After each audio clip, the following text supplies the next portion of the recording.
বিসমিল্লাহির রহমানির রহিম। সুপ্রিয় শিক্ষার্থী বন্ধুরা, আজ আমরা আলোচনা করব হলো ফাংশন নিয়ে। তো বন্ধুরা, ফাংশনের প্রাথমিক যে আলোচনাটা, তো আজকে আমরা সেই আলোচনা দিয়েই শুরু করব। আজ এই ক্লাসটিতে আপনাদের বিশেষ করে যারা নবম দশম শ্রেণীতে আছেন তাদের জন্য খুবই গুরুত্বপূর্ণ একটা ক্লাস। তারপরে আমরা চাকরিতে আসা প্রশ্ন নিয়েও সলভ করব। তো ফাংশনের প্রাথমিক যে আলোচনা সেটি আমরা আজ আলোচনা করব। তো চলুন বন্ধুরা, শুরু করা যাক।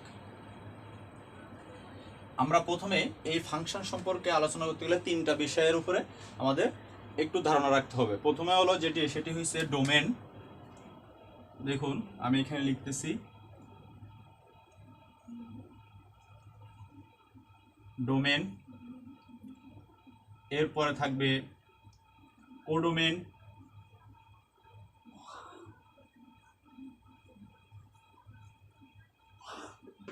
এরপরে হলো রেঞ্জ।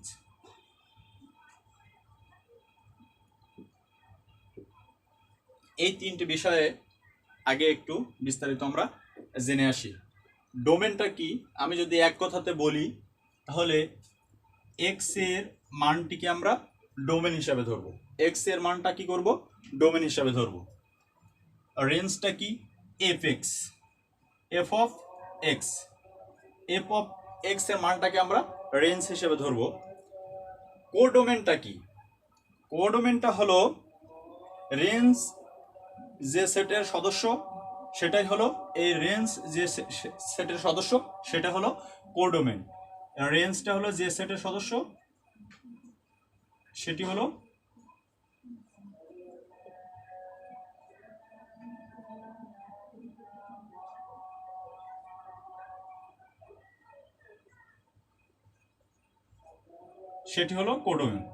কোডোমেন।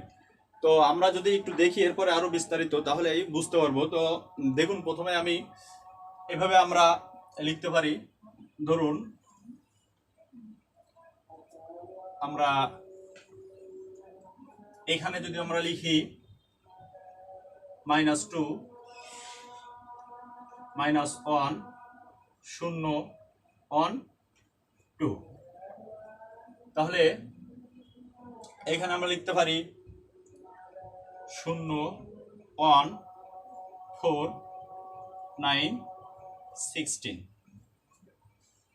কিভাবে দেখুন বন্ধুরা, একটু সাথে থাকুন আর ক্লাসটা একটু উপভোগ করুন, তাহলে বোঝা যাবে।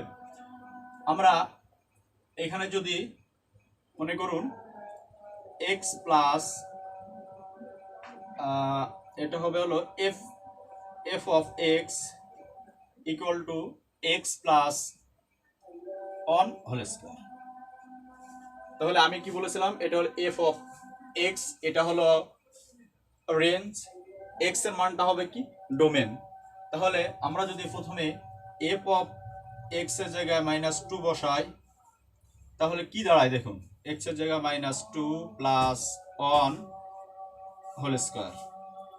এফ অফ এক্স এর জায়গায় -2 বসাইলাম, তাহলে এখানে আমরা পাই কি? এটার মান 1 হোল স্কয়ার, অর্থাৎ এখানে আমরা পাই কিন্তু 1। তাহলে আমরা এটা কি? আমরা যদি এই যে এটা সমান সমান আমরা কি পাইতে পারি? এটা সমান সমান আমরা 1, এটা সমান কি লিখতে পারি আমরা? 1 মাইনাস যদি আমরা এখানে এখন বসাই তাহলে আমরা কি পাবো? 0। মাইনাস বসাইলে আমরা কি পাইতে পারি? এভাবে আপনারা একটু দেখুন, 0। যদি 0 বসাই তাহলে এটার মান আমরা পাবো 1। এরপরে যদি 1 বসাই তাহলে আমরা পাবো 4। যদি 2 বসাই তাহলে 9। এভাবে আপনারা একটু বসায় দেখবেন, এখানে x এর জায়গায় -1 0 1, তাহলে আমরা কি এটাই আমরা পেতে পারি। তাহলে এইখান থেকে আমরা যদি এখন বিবেচনা করি যে ডোমেন কোনগুলা, দেখুন ডোমেন সমান সমান আমরা কি লিখতে পারি? এখানে -2 -1 0 1 2, এটা কিন্তু বন্ধুরা ডোমেন। এটা কি? এই যে এটা কি? ডোমেন। তাহলে এখন কোডোমেন কোডোমেন কোনগুলা, এবার আমরা রেঞ্জ কোনগুলা এটা একটু দেখে আসি। রেঞ্জ সমান সমান আমরা লিখতে পারি এই যে এখানে আমরা কি পেয়েছি 0 1 4 9। বন্ধুরা মজার একটা বিষয় দেখুন, আমরা এখানে 16 লিখেছি, এটার সাথে কিন্তু এই 16 কিন্তু নাই, কোনটার মান বসাইলে আমরা 16 পাই না। এই কারণে এটা আমরা রেঞ্জ কোন পর্যন্ত নিব, 9 পর্যন্ত। কিন্তু কোডোমেনগুলো কোনগুলো এবার দেখেন, কোডোমেন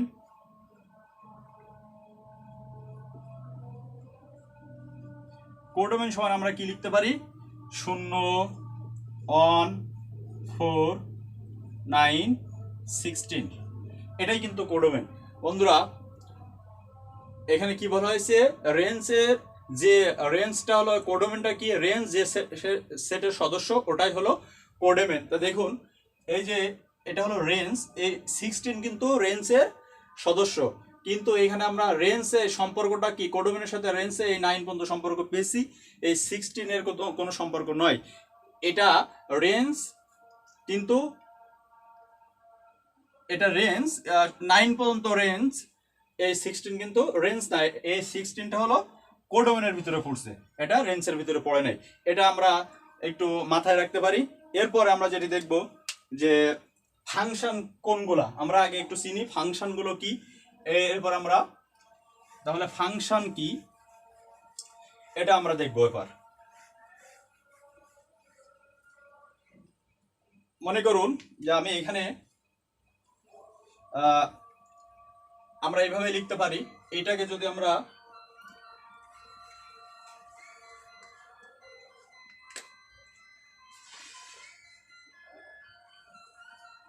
দেখুন এখানে যদি আমি 1 2 3 এখানে লিখলাম A B C D, তাহলে আমরা এটা হলো ডোমেন, এটা কি ডোমেন, এটা হলো কোডোমেন, এটা কি কোডোমেন। তাহলে আমরা এখন নির্ধারণ করব কোনটা ফাংশন কোনটা ফাংশন না। ফাংশন হইতে গেলে কি দরকার, কি থাকতে হবে, সেটা আমরা আগে একটু শিখে আসি। তো বন্ধুরা দেখুন আমরা এটা সমান এটা লিখতে পারি, আবার 2 এর সাথে এটা লিখি, 3 লিখে C, আবার D। অর্থাৎ আমরা এই কোডোমেনটাকে আমরা কি ভাববো, কোডোমেনকে আমরা সন্তান হিসেবে চিহ্নিত করতে হবে। কিছু সময় এটাই আপনারা ভাবতে থাকুন যে কোডোমেনকে আমরা সন্তান ধরি, ডোমেনকে আমরা সন্তান ধরি, আর কোডোমেনকে আমরা মা হিসেবে বিবেচনা করব। আমি বলেছি যে ফাংশন যদি হয় তাহলে কোনো ধরনের অবান্তর কোনো কিছু থাকবে না, অবান্তর কাহিনী যদি ঘটে তাহলে সেটি ফাংশন হিসেবে বিবেচিত হবে না। যদি অবান্তর কোনো কাহিনী না থাকে তার ভিতরে, তাহলে সেটি ফাংশন হিসেবে গণ্য হবে। তাহলে এখন দেখুন ফাংশন কিনা, আমরা এইটা যদি মা হিসেবে ধরি তাহলে এখানে মা, এই মার সন্তান আছে একটি, হ্যাঁ হইতেই পারে, একটি মায়ের একটা সন্তান থাকতেই পারে, আবার এখানে মা দুইটা সন্তান হতেই পারে। কিন্তু দেখুন এখানে সন্তান হইছে, এখানে আছে সন্তান 3, তাহলে সন্তান হইছে 3টা, এখানে মা, এই সন্তানের মা কয়টা হয়ে গেল, এখানে 2টা হয়ে গেল। এটা কি আসলে সম্ভব? মা কি 2টা হয়? সন্তানের মা কখনো 2টা, একটি মায়ের 2টা সন্তান হতে পারে কিন্তু সন্তানের মা কিন্তু 2টা হতে পারে। এক সন্তানের 2টা মা কি কেমন হয়ে যায়? তো এটা কিন্তু একটা অবান্তর কাহিনী, এটা কি একটু অবান্তর কাহিনী, আর অবান্তর কাহিনী হলে সেটি কি হবে না, ফাংশন হিসেবে গণ্য হবে না। তার মানে এটা ফাংশন নয়। এটা কি ফাংশন? এটা ফাংশন নয়। আপনারা আরো একটা এক্সাম্পল এখানে দেখুন, যদি এভাবে লেখা হয় যে এখানে আমি এভাবে লিখতে পারি 1 2 3 4 A B C D, তাহলে এখানে 1 2 B গেল, C D। এখন বন্ধুরা আপনারা বলুন তো, এটা যদি আমরা মা হিসাবে এখানে যদি এই ডোমেনটাকে সন্তান হিসাবে ভাবি, আর এটাকে যদি মা হিসেবে ভাবি কোডোমেনকে, তাহলে এখানে কি কোনো অবান্তর কাহিনী আছে? দেখুন, মার একটি সন্তান, ঠিক আছে। আমি যদি এটা এখানেও মার দুইটা সন্তান, এটাও হতে পারে, একটি মায়ের দুটো সন্তান হতেও পারে। যদি এমন হতো যে মনে করুন যে এই 4 নাই, এখানে মা আছে কিন্তু কোনো সন্তান নাই, তাহলেও কিন্তু এটি সূত্র মতে ঠিক আছে, কারণ একটি মা নিঃসন্তান থাকতেই পারে, একটি মা কিন্তু নিঃসন্তান থাকতেই পারে, অর্থাৎ এখানে কোনো অবান্তর কোনো কিছুই নাই। তাহলে এটি কি? এটি অবশ্যই ফাংশন, এটি অবশ্যই ফাংশন। বন্ধুরা, আমরা চিনলাম কোনগুলো ফাংশন আর কোনগুলো ফাংশন না, কিভাবে আমরা ফাংশন হিসেবে বিবেচনা করব, আর কোন কোন বিষয় দেখে আমরা ফাংশন না সেটা আমরা ধরবো। যদি কোনো ধরনের অবান্তর কাহিনী থাকে তাহলে সেটি অবশ্যই কি হবে না, ফাংশন হবে না। আর অবান্তর কাহিনী যদি না থাকে তাহলে সেটি ফাংশন হিসেবে হবে। আরও একটা জিনিস আপনারা মনে করবেন, এটা যদি আমরা সেট আকারে লিখি তাহলে কিন্তু আমরা এভাবে লিখতে পারি। এটা যদি সেট আকারে লিখতে পারি তাহলে কিভাবে লিখবে? অন এ, তারপরে 2b, তারপরে 3c, এভাবে কিন্তু আমরা সেট আকারে লিখতে পারি। আরও একটা কথা মনে রাখবেন, যদি কোনো ডোমেনের, আমরা কিন্তু সন্তানটাকে কী হিসেবে ভাবলাম? ডোমেন। যদি কোনো ডোমেনটাকে পুনরাবৃত্তি ঘটে, কোনো ডোমেনের যদি পুনরাবৃত্তি ঘটে তাহলে সেটি কি হবে না? ফাংশন হবে না। তো বন্ধুরা, আমরা কোনগুলো ফাংশন এটা শিখে গেলাম। এরপরে আমরা দেখব যে এক এক ফাংশন কোনগুলা। এরপরে আমরা কি দেখব? এক এক ফাংশন কোনগুলা। খুব মজার একটা ভিডিও বন্ধুরা, সাথে থাকুন, তাহলে শিখতে পারবেন। আমরা এখন দেখব যে এক এক, এখন দেখব কি এক এক ফাংশন কোনগুলা। এক এক ফাংশন, এক এক ফাংশন, এক এক ফাংশন কোনগুলো এক এক ফাংশন, সেগুলো আমরা এখন দেখব। তো ধরুন এখানে আমি এই যে যেভাবে লেখা আছে এভাবেই লেখা থাকুক, এখানে আমরা কি লিখতে পারি? এখানে 3 দিছি, এখানে 4 বাড়াই, আরেকটা দিয়ে রাখি, আর 4টাকে আমরা এক এক ফাংশন হতে হলে কি হইতে হবে? অবশ্যই একটি করে সন্তান থাকতে হবে। কি থাকতে হবে? এই ডোমেন আমরা কি ধরলাম সবসময়? ডোমেন রয়েছে কোডোমেন। তাহলে এক এক ফাংশন হইতে গেলে একটি করে সন্তান থাকতে হবে, একটি করে সন্তান থাকতে হবে। তাহলে দেখুন,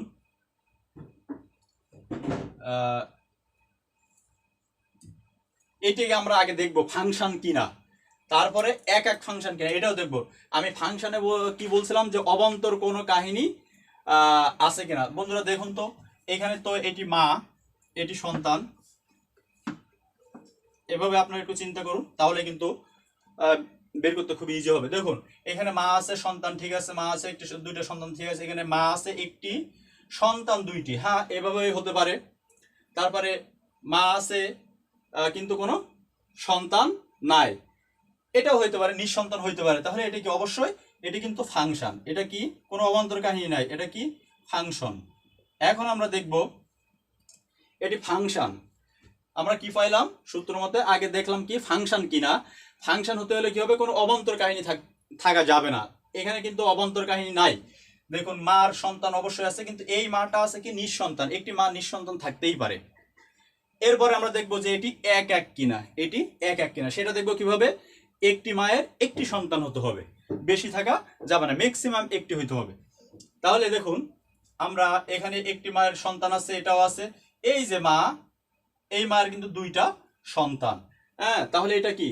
এটা কি আপনার একটি সন্তান হয়ে গেল না? এখানে কিন্তু দুইটা সন্তান হয়ে গেল, অর্থাৎ এটি কিন্তু এক এক নয়, এটি ফাংশন, কিন্তু কি নয়? এক এক নয়, এটি ফাংশন কিন্তু এক এক না, এক এক নয়। বন্ধুরা নিশ্চয় বুঝতে পেরেছেন যে কিভাবে আগে আমরা কি দেখবো যে ফাংশন কিনা। ফাংশনের সংজ্ঞা আপনারা কিভাবে লিখবেন যে অবান্তর কোনো কাহিনী যদি থাকে তাহলে সেটি ফাংশন হবে না, অবান্তর কাহিনী না থাকলে সেটি ফাংশন। আর যদি একাক হতে হয় তাহলে অবশ্যই একটি থাকবে, দুটি হওয়া যাবে না। যদি আবার এমন হতো, মনে করুন যে এই যে, তাহলে দেখুন এখানে এটা কিন্তু ফাংশন হয়ে গেছে, আবার কি হয়ে গেছে, একাকও হয়েছে। কি জন্য একাক হলো এবার আপনারা দেখুন, এটা যদি আমরা এইভাবে বিবেচনা করি, এখানে দেখুন এর একটা সন্তান আছে, মার এর একটা সন্তান, এটাও একটা সন্তান, আর এই যে একটা সন্তান, অর্থাৎ সবার কিন্তু একটি একটি সন্তান এখানে আছে। অর্থাৎ এটা কিন্তু ফাংশন আবার একাক, এটি কিন্তু ফাংশন আবার একাক, এটা কিন্তু কি হবে, ফাংশন আবার একাক হয়ে যাবে। এই যে এটি ফাংশনও হলো আবার একাক, এটি ফাংশন আবার একাক। বন্ধুরা, তাহলে আমরা দেখলাম কি ফাংশন কিভাবে চিনবো, একাক কিভাবে, একাক ফাংশন কিভাবে হয় এটা দেখলাম। এখন আমরা যেটি দেখব সেটি হলো ফাংশন, সার্বিক ফাংশনটা আসলে কি, সার্বিক ফাংশনটা আসলে কি। তো দেখুন আমরা এখন সার্বিক ফাংশনটা কি এটা একটু দেখে আসি। তো মনে করুন যে এখানে দেওয়া আছে আপনার 1 2 3 4, এরপরে আমরা এ বি সি ডি এভাবে একটু লিখুন।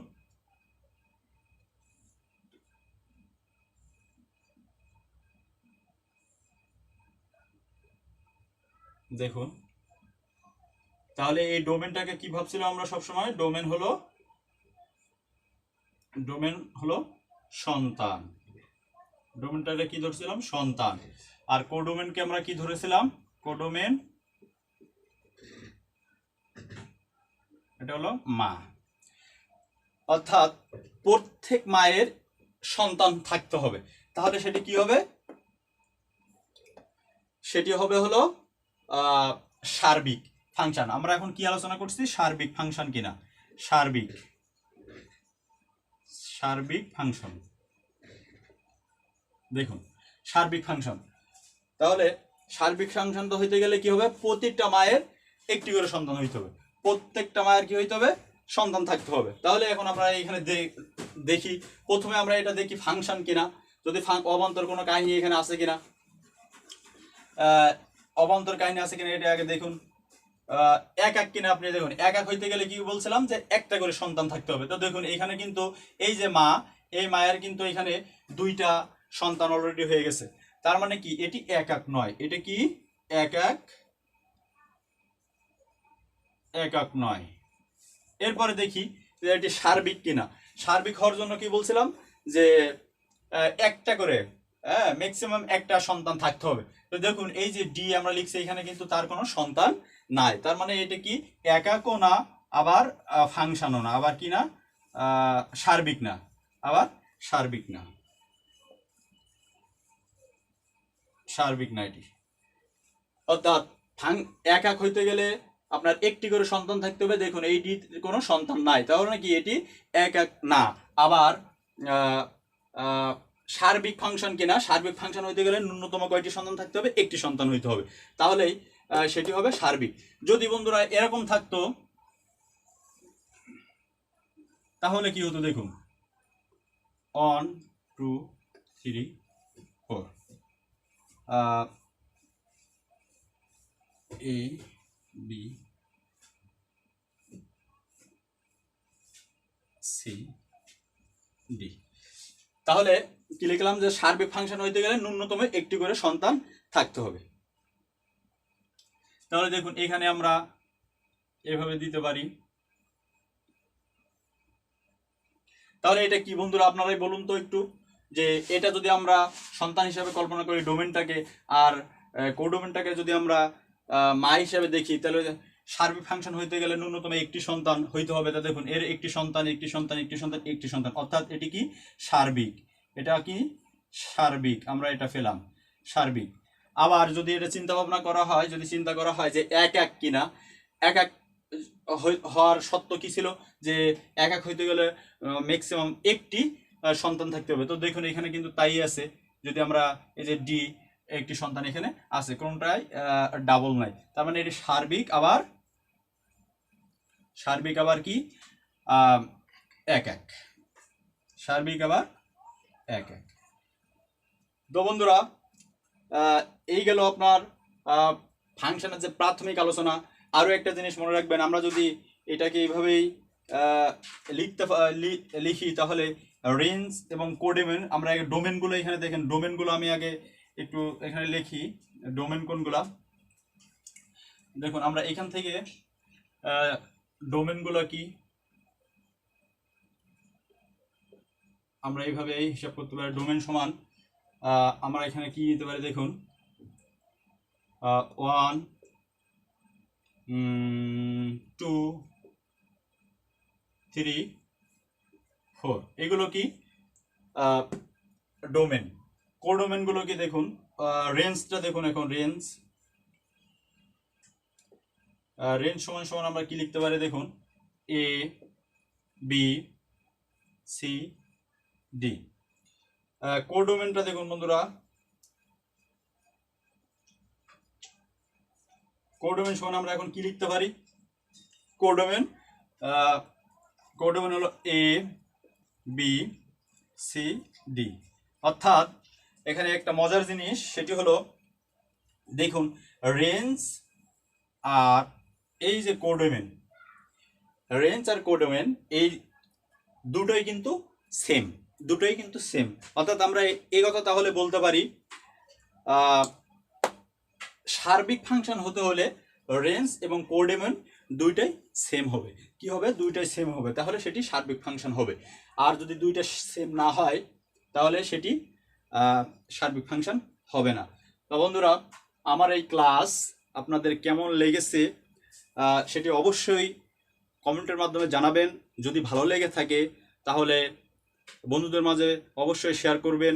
আর আজ আমরা এই ফাংশনের প্রাথমিক যে আলোচনা, এই আলোচনাটা করেছি। এরপরে বিভিন্ন চাকরিতে যত এই ফাংশনের প্রশ্ন আসছে সেই প্রশ্নের সলভ আমরা করব, আমার পরবর্তী ক্লাস থাকবে। তো বন্ধুরা অবশ্যই ফেসবুকে শেয়ার করবেন, আর আমার ইউটিউব চ্যানেল শিক্ষার আলো এটিকে অবশ্যই সাবস্ক্রাইব করবেন। সকলেই ভালো থাকবেন, ধন্যবাদ। আসসালামু আলাইকুম।